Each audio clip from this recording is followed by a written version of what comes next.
Source of recruitment of employees. ठीक है, बहुत इंपॉर्टेंट टॉपिक है। ठीक है, और बहुत ज्यादा पूछा जाता है एग्जाम में, सबसे ज्यादा तो केस स्टडी में पूछा जाता है। दो तरीके का सोर्स होता है आपका, एक होता है इंटरनल रिक्रूटमेंट और होता है एक्सटर्नल रिक्रूटमेंट। अभी बताया था आपको। इंटरनल रिक्रूटमेंट के अंदर क्या होता है कि आप ऑर्गेनाइजेशन के अंदर जो पहले से जुड़े हुए लोग थे उनको ही दोबारा से आपने सेलेक्ट कर लिया और सेलेक्ट करके वो पोस्ट भर दी, या चाहे आपने प्रमोशन करके किया या ट्रांसफर करके किया। ठीक है ना। चलिए देखते हैं इंटरनल सोर्स ऑफ रिक्रूटमेंट के अंदर क्या होता है कि 3 तरीके से किया जा सकता है। एक तो होता है आपका ट्रांसफर, दूसरा होता है प्रमोशन और तीसरा होता है ले ऑफ। ठीक है, ट्रांसफर का मतलब हो गया एक ब्रांच में ज्यादा लोग थे, वहां से उठा करके यहाँ पे बुला लिया, किसी दूसरी ब्रांच में बुला करके वो यहाँ पे कंप्लीट कर दिया गया। प्रमोशन हो गया कि भाई नीचे पोस्ट पे काम करता था उसको ऊंची वाली पोस्ट पे प्रमोशन करके वो वाली जगह फिल कर दी गई। ठीक है, और ले ऑफ जब काम कम था तब कुछ टाइम के लिए उनको हटाया गया था कि भाई अभी काम कम है हमारे पास, अभी जाओ आप। ठीक है, जब काम आ जाएगा दोबारा बुला लेंगे। ठीक है, तो ऐसे लोगों को भी इंटरनल के अंदर ही काउंट किया जाएगा। जब अब मेरे पास काम बढ़ गया या फिर मेरे पास पोस्ट खाली हो गई है तो मैंने दोबारा बुला लिया उनको। आई बात समझ में? ठीक है ना। पढ़ लेते तीनों को अच्छे से। It involve the shifting the employee, transfer में shifting from one job to another job. ठीक है, एक जॉब से दूसरी जॉब पे ट्रांसफर कर देना। ठीक है, और या फिर एक डिपार्टमेंट से दूसरे डिपार्टमेंट पे ट्रांसफर कर देना। ठीक है, इस तरीके से। दूसरा है प्रमोशन। प्रमोशन में क्या होता है कि आपका promotion is a process by which an employee working at the lower rank appointed to the upper rank where his responsibility is increased. Lower rank से बढ़ा करके उसको या प्रमोट करके अपर रैंक पर उसे जॉब दे दी जाती है। ले ऑफ क्या होता है? It refer to temporary separation of the employee from the employer. भी बताया था आपको कि टेम्पररी टाइम के लिए कुछ टाइम के लिए अलग किया गया था उसको, दोबारा से उसको बुला लिया हम लोगों ने काम करने के लिए। ठीक है जी। अच्छा, इंटरनल के मेरिट क्या है? बहुत इंपॉर्टेंट टॉपिक है। ठीक है, कि merits of and demerits of internal recruitment. Merit के बारे में बात करते हैं। Increase in the motivation. Motivate होता है भाई, आप अगर नीचे पोस्ट पे काम करने वाले लोगों को अगर ऊपर वाली पोस्ट दोगे तो वो और मेहनत से काम करेंगे, मोटिवेट होंगे वो, और बाकी के लोगों को भी लगेगा कि हमारा भी अगला नंबर आने वाला है, हम भी प्रमोट हो जाएंगे आगे चल के, तो हम मेहनत करके काम करो। ठीक है ना।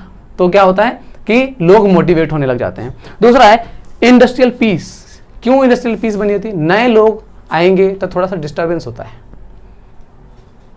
ठीक है, नए लोग पुराने लोगों को पसंद नहीं आते या पुराने लोग नए लोगों को पसंद नहीं आते। दूसरी चीज ये है कि जो पहले से ऑलरेडी वहां पे काम कर रहा है ना उसका पूरा माहौल पता है।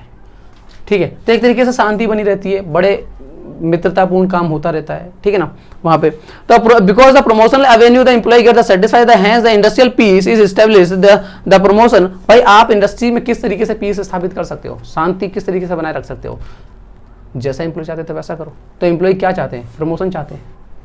ठीक है ना। तो जब भी आपके पास कोई ऊंची पोस्ट खाली होती है तो आप उससे नीचे वाली रैंक के लोगों को बढ़ा करके ऊपर वाली पोस्ट को दो। इससे क्या होगा? इंडस्ट्रियल पीस बनी रहेगी। ठीक है। नेक्स्ट आपका इजी सिलेक्शन, सबसे बड़ी बात। ठीक है, एक लंबा प्रोसीड्यूर होता है रिक्रूटमेंट करने का, जो एक्सटर्नल प्रोसेस होता है, उससे आप बच जाते हो। आप पहले से उसका बैकग्राउंड जानते हो, मेडिकल टेस्ट नहीं कराना है, बाकी टेस्ट भी नहीं कराने, कोई भी इंटरव्यू नहीं लेना पड़ेगा। ठीक है, नॉर्मली ये पूछ ले, एक बार एक छोटा मोटा टेस्ट लिया जाएगा या फिर छोटा मोटा इंटरव्यू लिया जाएगा कि भाई वो बंदा उस पोस्ट की चीजें जानता है या नहीं जानता, या फिर कई बार तो बिना किसी चीज के ही वो प्रमोट कर दिया जाता है। ठीक है, तो आप वो बहुत बड़ी लंबी प्रक्रिया से बच जाते हो। ठीक है, इसलिए क्या किया गया? इजी सिलेक्शन है। ठीक है, no need of induction. Induction का क्या मतलब क्या है कि it means the acquaint the employee with their job and the organisation. उसको जॉब से इंट्रोड्यूस कराने की जरूरत नहीं पड़ेगी आपको। ऑब्वियस सी बात है भाई कि आपका जो एम्प्लॉय है वो पहले से वही काम कर रहा था, उसके नीचे पोस्ट पे काम कर रहा था, उसको पता है कि ऊपर वाला बॉस, मेरा बॉस क्या काम करता है या मेरा सुपीरियर जो था वो क्या काम करता था, तभी तो उसको प्रमोट कर रहे हो आप। ठीक है ना। तो उसको आपको ट्रेनिंग नहीं देनी पड़ेगी, या फिर ट्रेनिंग देनी भी पड़ेगी तो आपको इंडक्शन तो नहीं देना पड़ेगा, समझाना तो नहीं पड़ेगा ना काम। ठीक है ना। एडजस्टमेंट ऑफ सरप्लस एम्प्लॉय, इसमें सरप्लस एम्प्लॉय का एडजस्टमेंट हो जाता है। मुझे पता है कि भाई नोएडा वाली ब्रांच में जो है वो ज़्यादा एम्प्लॉय है। ठीक है, मैंने क्या किया, वहाँ से एम्प्लॉय निकाले और गुड़गांव वाली ब्रांच में शिफ्ट कर दिया। ठीक है, वहाँ पे ज़्यादा थे वो भी बराबर हो गए और यहाँ पे कम थे ये भी बराबर हो गए। ठीक है, तो एडजस्टमेंट ऑफ सरप्लस एम्प्लॉय, जो ज़्यादा एम्प्लॉय जहाँ कहीं पे है तो वो भी एडजस्टमेंट हो जाता है। ठीक है, उसके बाद है इकोनॉमिकल सोर्स। इकोनॉमिकल सस्ता होता है बहुत, क्योंकि ना तो आपको इन्वाइट करने के लिए, भर्ती करने के लिए एडवर्टाइजमेंट करना पड़ा, इंटरव्यू हुआ, ट्रेनिंग का, बहुत सारी चीजें खर्चों से बच गए ना आप। समझ में आई बात? तो ये क्या है? सस्ता सोर्स होता है। क्लियर? ठीक है। अगला पॉइंट आपका डीमेरिट। नुकसान क्या है इसके?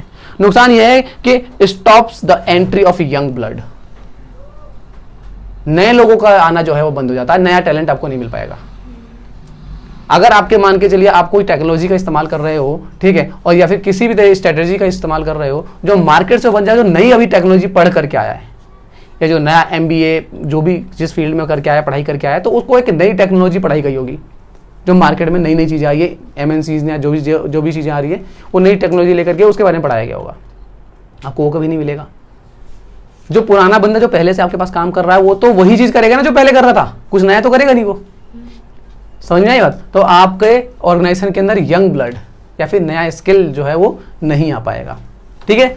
दूसरा, अच्छा, एक यंग ब्लड से आप ये भी कह सकते हो कि जो पहले वाले काम करने वाले लोग तो एजेड होंगे, तभी तो प्रमोट हो रहे हैं। नए अगर भर्ती अगर ले रहे हो तो यंग लोग आएंगे, हो सकता है एजेड भी आए। ठीक है। अच्छा, employee become lethargic. Internal source of recruitment create a definite feeling of the promotion among the employee. This feeling make the lethargic and it affect the performance. Internal recruitment से क्या होता है कि सारे एम्प्लॉय को ये कंफर्म हो जाता है कि भाई अब तो हमारा भी प्रमोशन होना ही है, भाई आज इनका हो गया कल मेरा भी हो जाएगा, कल नहीं होगा परसों हो जाएगा, 2 साल बाद हो जाएगा, होना तो है ही। अभी इस पोस्ट पे काम कर रहे हैं, कल उस पोस्ट पे खाएंगे, अभी भी बैठ के खा रहे हैं, तब भी बैठ के खाएंगे। ठीक है। मतलब कहने का मतलब ये है कि आदमी जो है वो आलसी हो जाता है, उसकी परफॉर्मेंस डेवलप नहीं होती है। देखो, हर चीज़ के नेगेटिव पॉजिटिव दोनों पॉइंट है, मैंने अभी मोटिवेशन बताया था इसी पॉइंट पे। ठीक है। और अब बता रहा हूँ कि जो आलसी हो जाते हैं, तो एक्चुअल में दोनों ही पॉइंट्स कहीं ना कहीं सही है। ठीक है जी। अगला है not available in new organisation. कोई अगर नई नई कंपनी खोली है तो उसके लिए इंटरनल तो हो ही नहीं सकता ना, क्योंकि उसके पास तो पहले से एम्प्लॉय ही नहीं है, वो तो नई खुली है। समझ में? तो not available for new organisation. ठीक है। तो ये भी एक डिमेरिट है। ठीक है। अगला है sense of competition among the employee hampered. और कई बार जो है ईगो हर्ट हो जाती है, सेंस ऑफ कंपटीशन खत्म हो जाता है। क्यों खत्म हो जाता है? मैं बहुत मेहनत करता था, बहुत ज्यादा मेहनत करता था, पर पल्लवी ने चापलूसी करके अपना प्रमोशन ले लिया, मेरा प्रमोशन रुकवा दिया। समझ में आई बात? ठीक है। हो जाता है ना ऐसा। भाई मैनेजर था, उसका कोई खास था बंदा, ठीक है, उसने उसका एक प्रमोशन कर दिया, कोई जो मतलब जो ऐसा था जो डिजर्विंग कैंडिडेट था उसको जो है प्रमोशन नहीं दिया। ठीक है। ऐसे में क्या होता है कि जो कंपटीशन की जो भावना जो है उसको जो है बहुत नुकसान पहुंचता है और लोग फिर काम करना बंद कर देते हैं। भाई कोई फायदा नहीं है, जो चमचा है सिर्फ वही आगे बढ़ेगा। ठीक है पल्लवी, जॉब तुम्हारी पक्का है। ठीक है। Frequent transfer hit the productivity and negatively. बार बार जल्दी जल्दी प्रमोशन वो ट्रांसफर कराने से क्या होता है कि उसके आउटपुट पे असर पड़ता है। अब आप एक जगह पे काम कर रहे थे, ठीक है, आपके मैनेजर ने कहा नहीं जी आप यहाँ पे काम कर लिया 6 महीने, आप चलिए काम कीजिए, आपका जो ट्रांसफर जो है हम जो है अब मुंबई कर दे रहे हैं। आपने कहा ठीक है जी कर दीजिए। आप वहाँ गए 6 महीने काम किया, 6 महीने बाद फिर ट्रांसफर करके चेन्नई कर दिया गया।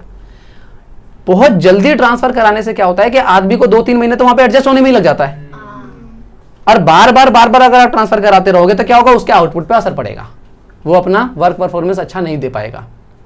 समझ में आई बात? ठीक है।